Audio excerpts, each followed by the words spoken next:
everyone, and welcome back to the Car Pod. My name is Charlie, And I'm Claudia. and we are going to talk about in this episode um, our individual experiences in IB. So, about our individual education background, what classes we take, all that fun stuff. But before we get into that, I just want to talk about the structure of our podcast. So each episode, besides this one, is going to be centered around a specific IB class. So there will be one episode for English, one for history, one for bio, chem, etc., etc. And we're going to have other IB 12th graders as guests to talk about their experiences in the class along with our own experiences and give advice to younger students and just talk about what we liked about the class. So you can look forward to that. So, Claudia, do you want to start off with your experience in IB? Okay, I think first we should talk about who we are, like, aside from our experience. So, my name's Claudia. We're both seniors. Um, so, I guess to start with my education background, um, I went to preschool. I went to a private school for my last year of preschool and kindergarten. And then I started going to Hoover City Schools. In first grade, I went through Deer Valley, Brock's Gap, Bumpus, and now I'm at Hoover. And I've been in the IB program for all 4 years, starting with pre-IB 9. So, for my education, well, I'm Charlie. I'm also an IB 12th grader. I'm full diploma. We both are full diploma students. And I started in preschool at Covenant Class School, which is now Ardent, just up the road from Hoover. And from kindergarten through eighth grade, I went to private Catholic school. And then ninth grade, I started at Hoover. And I've been doing IB all 4 years as well. So we also just want to talk about a little bit about why we chose IB and some of just the personal and educational benefits of IB. So, Claudia, do you want to start that too? Sure. I actually have a kind of a funny story. Oh. So, I remember it was our curriculum night, which is like where, as eighth graders, we came over one night after school with our parents, and we were able to go and like talk to all the different teachers and clubs and organizations and all that. And there was like this one segment where it was like in the lunchroom, and they were talking about the differences between AP and IB. And so, one of my friends, Liz, she, our families were sitting together at a table, and Liz, at the time, I didn't want to do IB. I was like, I want to do AP. I really don't want to do. I just want it to be a little bit easier. I was having doubts about my ability to survive high school, like regular classes. Um, Not that I was smart. I was just like, oh my god, as like a little eighth grader, I was like, oh my god, high school is gonna be scary. Yeah. And so Liz made a comment about how she was gonna do pre-IB and then drop to AP, which she did not. She's also a full diploma kid now. And my mom was like, oh yeah, that's a great idea. And so that's how I got roped into doing IB, and then I fell in love with it. I'm on our council now, and yeah, that's my experience with choosing IB. mine isn't as funny. Like I said, I went to private Catholic school, and I had a choice between Hoover and another private school, but a high school this time, obviously. And so IB was one of the big things that factored into my decision to come to Hoover. Um, I since since I was a kid, I was always, gifted kid, accelerated classes, whatever. And so I knew I wanted to do advanced classes. And honestly, I thought AP was kind of basic. I don't know. It never really enticed me. But when I learned about IB, I learned about the diversity in it and all the cool classes that we have access to and all the resources that we have access to. It felt like a no-brainer to me. And I don't know. I really like IB because, like I said, I came from a school that had maybe 300 kids in it to a school that has 3,000. So I was really scared as well just coming into high school in general. And although I had a lot of friends here, I was the only person doing IB. And because IB is so small, you take the same classes with everyone. Even not just your pre IB classes and then eventually your IB classes. The teachers or the counselors try and put you in classes with IB students because you're all going to be together anyway, especially if you continue to do courses or full diploma. And so that, you know, small tight knit group was and has been really good for me because I mean, it's really easy to get lost in Hoover because I mean it's huge and there are so many things you can get involved in. And then of course there's the educational opportunities, these classes, these credits that you get from tests and the experience you get from writing essays and research papers and doing cool experiments in our science classes. It's a really good college prep, honestly, and I know that after doing this, I'm going to be, really prepared for college. So those are like my two main reasons as to why Yeah. I decided to do it. Yeah. Which, like, kind of adding on to that, for if there's anybody listening, like, that's, like, trying to decide if they want to do IB, like, even as a senior, like, I can tell already how much of a leg up, like, IB is about to give me in college. And, like, writing, like, my college essays and stuff, like, I felt pretty confident in my ability to write as a writer. And I feel like it's already given such a leg up. And also some schools, like, when applying, I've, like, been able to think, like, oh, they'll see IB on my transcript. And because I think a lot of college counselors also recognize how the extra things that go into IB, especially in junior and senior year with CAS and IAs and EEs, they really see how they know you're going to be a good student. And we get told all the time, like with our EEs, like how um that's not something many high school freshmen even do, and we've already done it. And so yeah, I think that's something that's going to give us a leg up in college. Another thing about IB that I really like is I agree with that also. I mean, no matter where you go, you will have some experience that will just really help you, whether it's content, strictly content wise, Yeah. what you know, or just how to manage time, how to just write well. That's really important. Time management. Yes. Yes. I think there's like kind of like I don't want to say stigma, but I can't think of a better word. A reputation, kind of a common theme amongst, I've noticed with IB students that we like to procrastinate. If you can get it done at the last minute, you're gonna get it done at the last.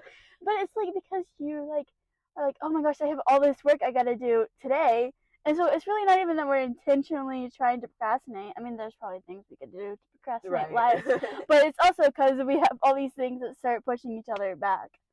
Yeah, I agree. I mean, it's time management is something that you will learn, and if you don't learn it, I mean, you'll learn how to juggle a lot of things at once.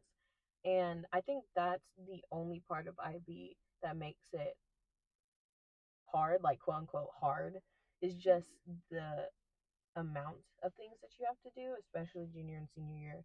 And honestly, at first in pre IB, I was really scared about all that stuff. Yeah. But now that even in the thick of it, I'm like, oh yeah, I got this, But IB also, I think, does a really good job because it's so small. There's only a handful of IB teachers.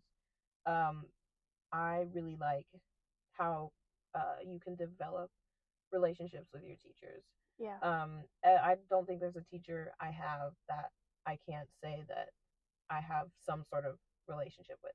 Right. Now, obviously, there are some teachers that I'm closer with than others, but you can tell that every single IB teacher cares about you and not just your class, not just all of their students, which who they obviously care about, but you specifically, and they take the time to get to know you, what you like, what you don't like, what kind of student you are, where your strengths and weaknesses are, and that just makes the environment so much better. And not only that, but they care about what they're teaching about, which is, I think, so important. And like I said, just makes the environment, the classroom environment in every single IB class just that much better.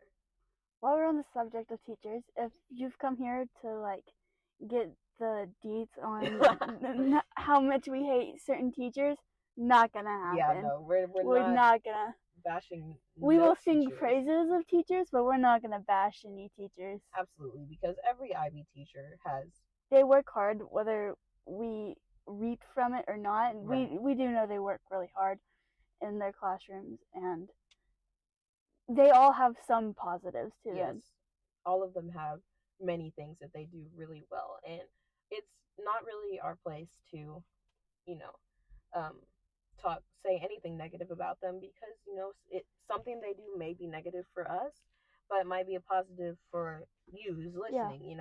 I mean, it's all subjective, so we're not talking negatively about teachers, we're not talking negatively about other students, right, or even other classes outside of IB.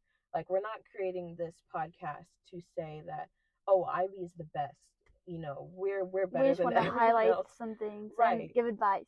Exactly, because IB is really good and it can be really fun, but if you don't have someone to guide you, to tell you, how to do it, to show you the ropes, then it can be hard. So, I mean, that's, the main reason that we're doing this, to reach out to all of you, to maybe convince you to do IB or to stay in it, because even if it's a lot of work, or you may think it's hard or whatever, it'll be fun. Yeah. Right.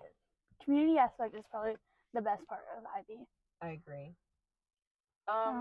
So we used a couple of terms in here that I think, especially if you're new to IB, or new to Hoover in general, you may not know. Like, I know, Claudia, you talked about EEIA, which, IB, the alphabet soup.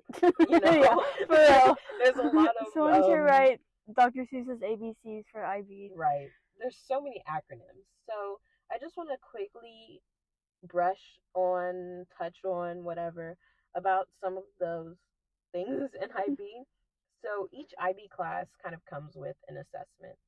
So you'll have an IA, an internal assessment, which in most classes is some sort of paper. And it's usually 20 to 25% of your overall grade. Yes. And so, like, for example, in history, you have a research paper about any topic in history that you want to talk about. And there's a word limit. Like, it's very structured and not as hard as you think it is. Yeah. So that's the IA in very simple terms. Yeah. And it varies between classes. It's not always choose whatever you want. Right. But it does still have structure, even if it is choose what you want.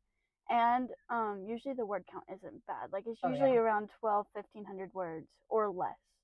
My Latin IA was 1,000 words. Yeah. So, yeah. So for someone like me who cannot write concisely for the life of me, that's really difficult. But if you're like a straight to the point writer, that will be wonderful for you. And it's a good experience either way, because then you can have experience with adhering to a word count, which in college, in many classes, is extremely important. So that's an IA in a nutshell.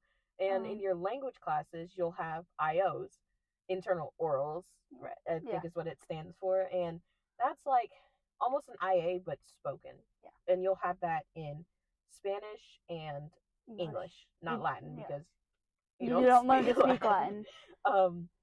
And in English, the IO is mainly about two of the works that you'll read between IB English 11 and IB English 12, and you find a common theme between them and talk about them. In Spanish, it's a little bit different.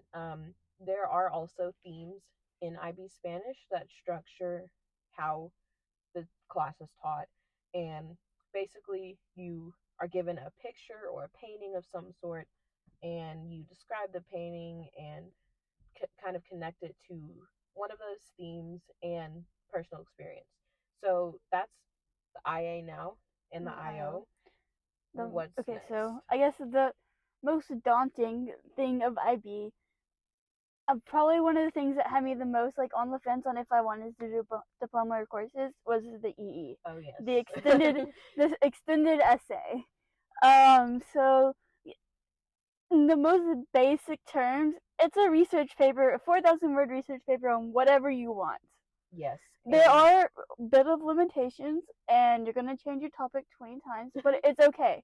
Mr. Rutsky and Mr. Hamley are so helpful, and you'll get a supervisor depending on what your topic is, and they're going to be super helpful. And it seems so stressful, but when I tell you that I wrote the last 1,500 words of my essay in like 2 weeks before it was due, and I was totally fine, like, you're going to be okay. Oh yes, I know 4,000 words sounds like a lot. And I mean, like I said, I'm someone who writes a lot. So for me that number isn't too bad. Like with my essay, sometimes I wish it was a little bit more. Yeah. But like But even Mr. Hamley says in TOK 12 that the best EEs can be usually around 3,600 words. Right. Like 4,000 words is just the maximum. It doesn't have to be that many words. And honestly, if you can get your point across, if you can get your argument across in less than that or closer to 4,000, then if it's good, it's good. Yeah. You know, it's not about the words; it's about the content, and Right. that's something that is it's a hard lesson to like get stuck in your brain.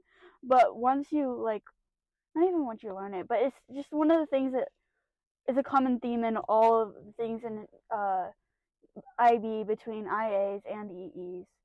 It's not about the length; it's about the content. Right. And you learn how to do the content. Your teachers will be super helpful in all classes, and the content will come easier than you might expect. Yes, absolutely. And the teachers in IB, they're not traditional teachers by any sense of the word. I mean, if there's something that they can see that you don't understand, they're going to present it to you in a way that you will understand it. Like, they're not going to move on until everyone in the class has at least a decent grasp on the concept that they're teaching, because they genuinely want you to succeed. And that's how the EE, since it was presented to us, has always been. No one has been left behind, because it can be overwhelming sometimes. I mean, because it's not just writing it. Writing it, in my opinion, is the easy thing. It's the research, and if you're doing science, the experiment, or whatever you have to do to prepare to write it. And so our teachers, like we said, Mr. Hamley and Mr. Rutsky, who are our TOK teachers, will guide you through it. Yeah. So you're not like at the beginning of 11th grade, like, oh, figure out a topic to write a 4,000-page paper about and turn it in March of your senior year. Like, no, it's nothing like that. No. Which at some schools it is. Right. Some schools you don't get any support. It's like you find out about it your senior year and it's due by March. At Hoover, we started in junior year, and your summer assignment between sophomore and junior year for Mr. Rutsky is to find 5 topics. At least this is how it was for us. Yeah. Is find 5 topics that you might be interested, like broad topics. And there may have been a little bit more about like finding a source maybe or something. I don't really remember. Yeah. I think I did it the day before school started. and I ended up with none of those topics. Yeah. So, I mean, and that's completely normal to not know what you want to do, or like in my case, I knew exactly what I wanted to write about. And I stuck with it the entire time. And so there's just a range of, topics. I mean, you could literally write about anything. What are you writing about? I'm writing about as you will learn in later episodes, I love history. History is my niche. It is my forte. It's whatever you want to call it.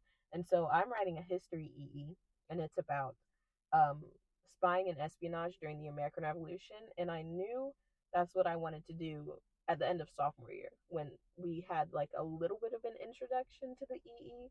And immediately I was like, that's what I want to write about. But that is not the case for everyone. Do not feel bad if that is not you. That was not me. And that's okay, because you get through it. Yeah. You're helped through it, and that's just one of the best qualities in IB, especially at Hoover, because like Claudia said, you don't get that structure everywhere. Yeah. When it comes to IB, teachers will, a lot of, I don't want to say teachers, but certain IB programs will kind of just let you loose, be like, you have an IA due. Here's what it has to be about. Yeah. You have to write this huge, humongous paper. Here's, Here's what go on and write it. Or like Mr. Wendell was talking about. He's a history IB 11 history teacher. He was telling us he's also our crew teacher. He was talking about the other day how at JCIB, which is really the other biggest IB program in the state, really, Jefferson County, and he was talking about how for history at JCIB over the course of 4 years they take APUSH, AP Geography, IB History of the Americas, which is what we take at 11th grade. Well, right? No, that's what we take. It's one class. Oh. So over the course of 2 years, we take IB History of the Americas, and at Hoover, and then I think he said there might be one other history class, and that's just their history classes that they take over the course of 4 years. At Hoover, APUSH is 2 years, I think. Yeah. Or at least there may be it's like a 10 and 11. Right? I think it's 10th and 11th is APUSH, and then IB is 2 years. So then they have like another 2 classes stacked on top of that. Right. Like, it's so much a different environment than we have here at Hoover. Which isn't necessarily a negative, at those schools. Some people, thrive without, with just being let go to do on their own. But in my experience, and I'm sure in Claudia's experience as well, that structure just takes away so much of the stress. And you still have the freedom to, like I said, write about what you want to write about. Do it in your own way. But it just helps make sure that you do as well as you can. Yeah. So that tangent about the so back to alphabet soup. Right. CAS. Yes. CAS. CAS. Creativity, activity, and service. Much easier than it sounds. Like, at least depending on what you're involved in high school. Right. For me, it's been super easy because I'm in band, and so let me explain CAS before I start going off on why it was easy for me. CAS is, so like I said, creativity, activity, and service. So you have to have 50 hours in each strand, doing something creative, something physical, like physical activity, and something service related. And it's not like there's not much pressure on it. It's just something you have to do. You like find out about it at the beginning of your junior year, and you have until March. Everything's due in March of your senior year, basically. But like not in a stressful way. Everything gets paced out really nicely by all the teachers because the faculty is also very close, and not just students. They work together. And so Mr. Lockamy is the CAS coordinator, and so he keeps you on track, and you just have to document these hours, and you usually do it in multiple things for each strand, and you have to, there's different, like, I don't even know what they're called, the little like this is what this activity relates to, like learning outcomes. Learning outcomes, those things. And so you have to write a reflection about how it relates to each learning outcome. There's 7 learning outcomes. So for me, CAS was pretty easy because I'm in band, and so I think I ended up doing like either 30 or 40 hours towards creativity and 30 or 40 hours towards physical activity, so you can divide it up like that because it's kind of both. And so then I really only had 10 more hours left to do with creativity, which I bullet journal, so that was the rest of my creativity. And then activity, this past summer I went to the gym for a few days. Life got a little crazy, but but it was enough to finish my physical activity CAS. Right. And and then my service, I serve at my church on the weekends and sometimes on Wednesdays, and so I have hours from that. And I still have some more service to fill, and so if you have any service ideas, I'll gladly take them. Leave them in the comments. Yes, reach out. And the last component of CAS is a CAS project. Oh, yeah, I forgot about that. It's okay. So basically, that is some sort of project, some sort of activity that you do that relates to either one or multiple of the, words in the acronym, either creativity, activity, or service. And it can be anything. It's supposed to be kind of an extended project, between the planning and the actual project itself. Yeah.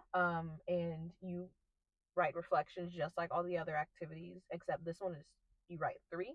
Yeah. And they're like 300 words each, That's 300, not 400, bad. which, I mean, you can sit down and write that in 15, 20 minutes. Which if you are like a rising 8th grader or a freshman maybe, that might sound like a lot, but by the time you get to this point in high school, it's not a lot, especially after you've written an EE. Yeah. So Charlie, what's your CAS project? So, another thing on the word count, 300 words is like a page. Yeah. So it sounds like a lot. I know it does. Even now to my brain, I'm like, oh my god, 300 words. It's a page double space too. Right. It's not as much as you think it is. But so my CAS project is this podcast. This is something I had been thinking about doing even before it was my CAS project. I've changed my CAS project about 4 times now. And then I finally thought, well, since I want to do this podcast anyway, why not turn it into my CAS project? And so this would fall under creativity. So that just goes to show that literally anything can fit into CAS. Yeah. So for me, my creativity, I have started painting, knitting, sewing even, which are all very relaxing and also help like build up strength in your fingers and in your hands. I play guitar. I cook and bake, which can also be creativity. For activity, unlike Claudia, for me has been a little bit difficult because personally I've had some physical issues over the past about year and a half. And so activity is a little bit more difficult for me to get in, but there's so many ways to get that too.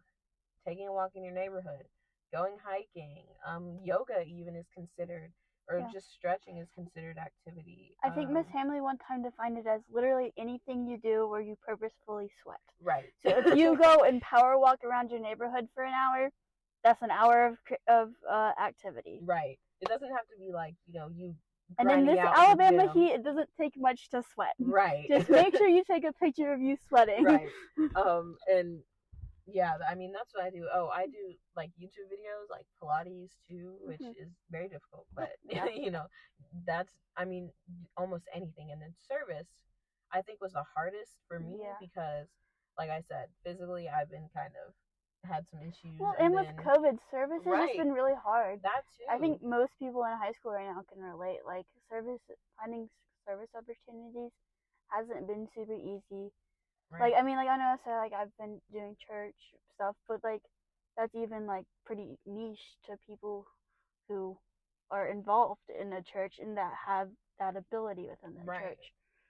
So I think it's, like, service is just something that's been hard to find for everybody, which one thing that's good for service is helping other people with their CAS project. Yes. Is service. It is. Which is what Claudia's doing with me. She's helping me. She's doing me a great service, and I'm very thankful for her because this probably would not have happened if she had not been helping me. But like for my service, like I said earlier, history is my niche. It is what I'm good at, and so I help tutor kids who are in APUSH or kids who are in my grade or in 11th grade who need help. And because history is, while it's something that comes easy to me, it's not something that comes easy to everyone, just like math or science or whatever. So, I mean, even something like that is service. As long as you don't get paid for it. I mean, doing yard work for your neighbor, starting a toy drive. You helped me with my CAS project. I did. What was your CAS project? My CAS project. We, me and Ala, I think she's going to be on the podcast for a later episode. We held a like little bake sale thing in my neighborhood, and we got other people to make the goods and donate them to us, and then we sold them, and then we donated all the profits. We made $216, and we donated it to the First Light Women's Shelter downtown, and that was really cool. Like, cause I went and delivered that, and we took the leftover food too, and so it was like it was really cool. It was kind of a humbling experience to walk in there. I mean, we didn't really go past the lobby, but there was some of the women and their children like in the lobby and like kind of standing outside. So it was kind of a humbling experience. I think going downtown a lot of times is humbling, Yeah. but yeah. Anyways, before I go, I can go off on tangents so easily. Yeah, that's gonna be the hardest part of this podcast. Absolutely. Oh my goodness. Well, we should probably start wrapping it up a little bit. Probably. So, that's all of the acronyms, right? EEIA, Oh, CAS. the HLSA. That's not really a. I mean, HL. Okay, we can talk about that when we get to IB English. You're right. I'm Come sorry. back for the IB English episode if you want to know what the HLSA is. It's not scary, I promise. No, it's not. It's really not. It's just the IA for English. English, yeah. There you go. Yeah. we did it. I know it's, essay, but I promise it's not scary. No. But yeah. Thank you for listening through this. Mm-hmm. If you made it this far, maybe comment. What emoji should I comment? A book. Comment a book. Comment a book. In the comments if you want. But thank you so much for listening. This has already been so fun to do. Yeah. So I hope also, you if you're wondering why it's called the Car Pod, it's because we're sitting in my car right now filming it. If you want to know what's coming up, the subjects that we plan on covering are English, world religions, not in any particular order. Yeah, this is English, world religions, history, biology, chemistry, math, business, TOK, Spanish, Latin, and then we're gonna do a joint episode of music and theater because they're like the creative electives. And so yeah, I think that pretty much covers it. Yeah. So thank you so much for listening to the Car Pod, to our little conversation. And I hope you enjoyed, and I hope that y'all will listen to the next episode. So we will see y'all then.